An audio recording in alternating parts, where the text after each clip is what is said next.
no one will be able to be armed. We will take all weapons.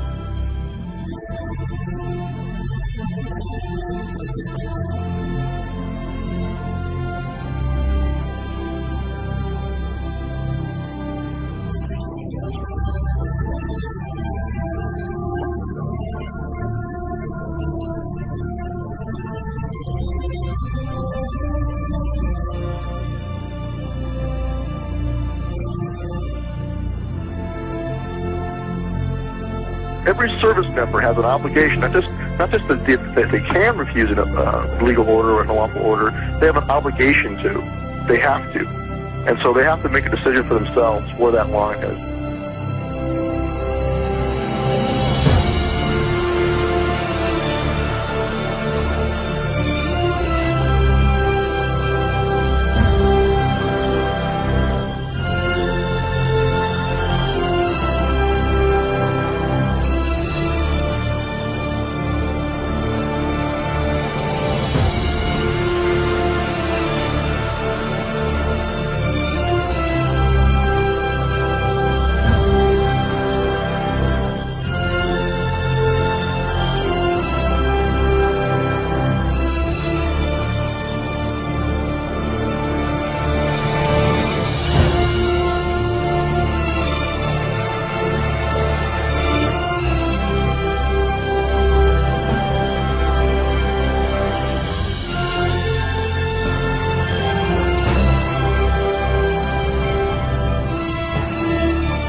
That anyone can understand why these people, after 6 days, are still in this filthy, miserable convention center. Why are they still here? There's the freeway here. I tell you what I would have done, what I would still do, I would say, let them walk out of here. Let them walk away from the filth. Let them walk away from the devastation. Let them walk away from the dead bodies in here.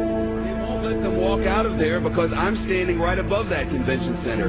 And what they've done is they've locked them in there. The government said, you go here and you'll get help. Or you go in that Superdome and you'll get help. And they didn't get help.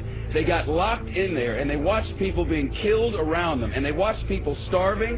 And they watched elderly people not get any medicine. And now they know it's happening because we've been telling them repeatedly over and over every day. And you know what they're doing now? And I'm not blaming anyone. I'm telling you what's happening. They have set up a checkpoint at the bottom of this bridge. This is the bridge that takes you from New Orleans over into Gretna, from Orleans Parish into Jefferson's Parish. It's the only way out. It's the connection to the rest of the world. And they've set up a checkpoint, and anyone who walks up out of that city now is turned around. You are not allowed to go to Gretna, Louisiana from New Orleans, Louisiana. Over there, there's hope. Over there, there's electricity. Over there, there's food and water. But you cannot go from there to there. I think the government will not allow you to do it. It's a fact. I don't know, man. Let them walk out of here. Let them walk the hell out of here. Let them get on that interstate and walk out.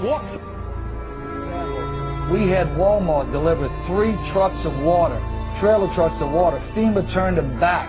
They said we didn't need them. This was a week ago. FEMA, we had 1,000 gallons of diesel fuel on a Coast Guard vessel docked in my parish. The Coast Guard said, come get the fuel right away. When we got there with our trucks, they got a word. FEMA says, don't give you the fuel. Yesterday, FEMA comes in and cuts all of our emergency communication lines. They cut them without notice. Our sheriff, Harry Lee, goes back in, he reconnects the line, he posts armed guards on our line and says no one's getting... That's why we issued our declaration of 10 orders that we will not obey.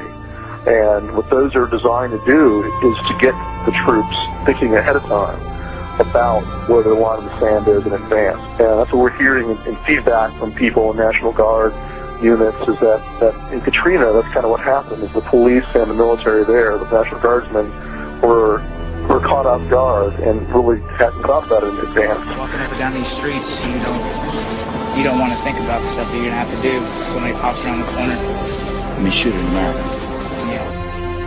And what we're hearing is that it won't be the same way next time. There'll be more who will say, no, I'm not going to do that.